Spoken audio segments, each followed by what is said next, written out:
Salut à tous, aujourd'hui vidéo différente parce qu'on va parler d'une série. Et je pense que j'ai pas besoin de la présenter, cette série ça va être... Je ne sais pas si vous êtes au courant, mais il y a de cela quelques mois, vers milieu confinement, après que la partie 4 c'est dur à dire, après que la partie 4 soit sortie, le compte certifié La Casa de Papel a publié sur Instagram une photo disant que la saison 5 de La Casa de Papel serait la dernière. La Casa de Papel, je vais pas vous dire ce que c'est, parce que c'est pas ce genre de vidéo.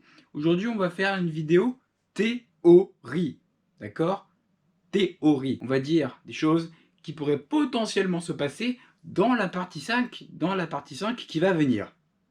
Si elle vient. Parce qu'avec le délire de couvre-feu, coronavirus et tout, je pense pas que ça va être très pratique ce truc. Bref, sur ce, passons directement à la première théorie.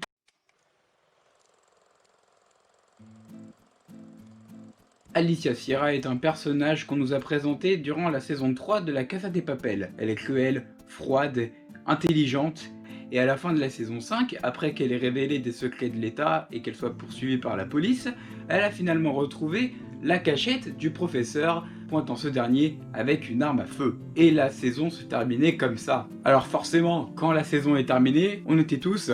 Non mais il se passe quoi? C'est quoi la suite? C'est quoi la suite?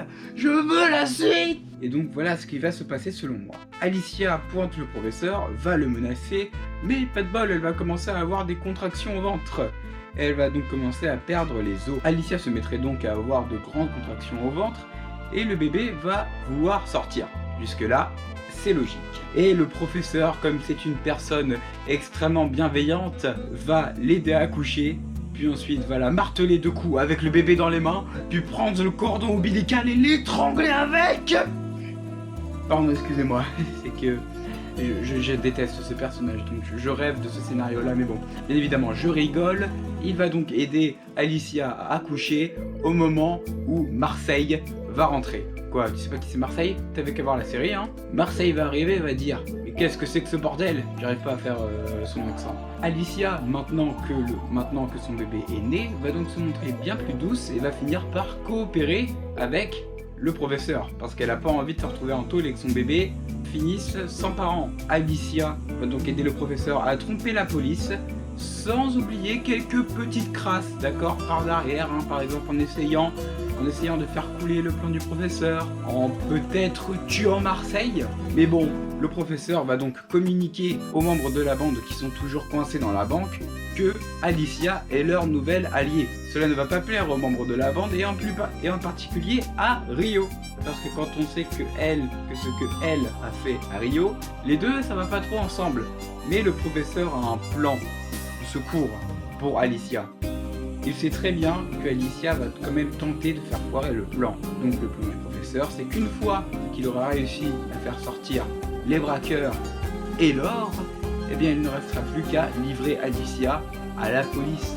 C'est la petite anecdote du début. On passe maintenant à la deuxième anecdote.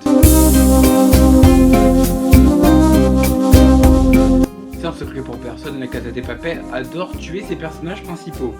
Ils ont déjà fait ça pour Oslo, Moscou, Berlin et cette année Nairobi. Pardon, excuse-moi, c'est trop dur. Mais j'ai une chose à dire. Comme c'est confirmé que la saison 5 sera donc la dernière, pour marquer le coup, il faudra une bonne mort. Et la mort d'un personnage qui fait mal, tu vois, encore plus que Berlin ou Nairobi, quelque chose qui pourrait choquer le public. Mais qui pourrait être la victime? Pour l'instant, durant la saison 1 et la saison 2, c'était des personnages vraiment secondaires qui sont morts.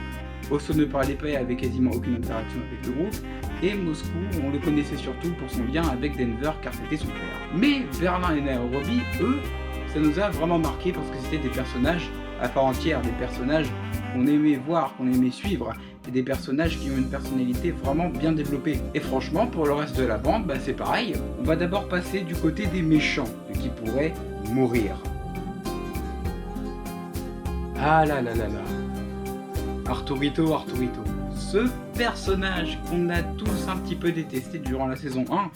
Ce gars qui essaie de se donner des allures de grand alors qu'au fond c'est un tout petit. Personnage qu'on a encore plus détesté durant la saison 3 quand il s'est frotté contre Monica. Ouais. il a vraiment fait ça. Et personnage dont on a tous souhaité la mort durant la saison 4 parce qu'il a abusé d'une otage par la manipulation. Quel personnage si attachant. Je pense que ça choquera personne si ce personnage meurt durant le deuxième épisode de la saison 5. Déjà, et on va pas se cacher, Arturo, c'est quand même une petite victime. Il s'est fait tirer dessus 2 fois, mais c'est toujours ultra satisfaisant, putain. Maintenant, faut savoir de quelle façon pourrait mourir Arturo. Personnellement, je pense qu'il mourra des mains de Denver, parce que celui commettrait une autre erreur avec d'autres otages, ou alors essaierait d'embobiner Monica ou Rio.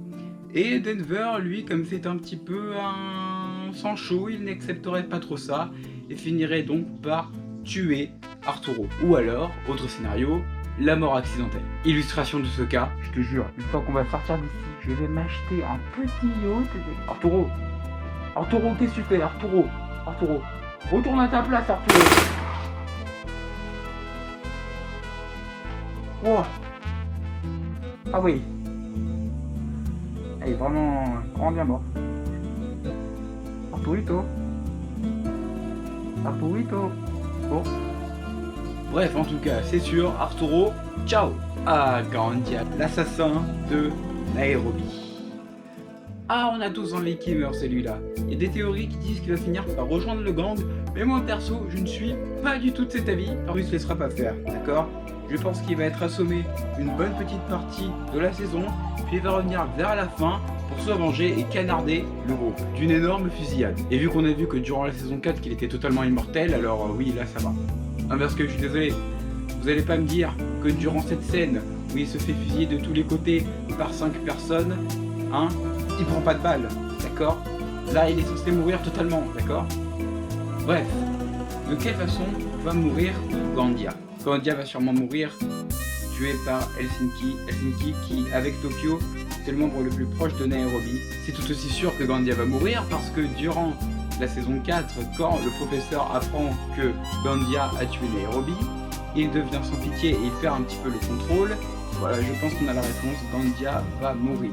Tué d'une bonne grosse balle dans le front comme Nairobi, ce serait tellement ironique. Et maintenant, vous l'attendez, qui dans la bande de braqueurs va mourir?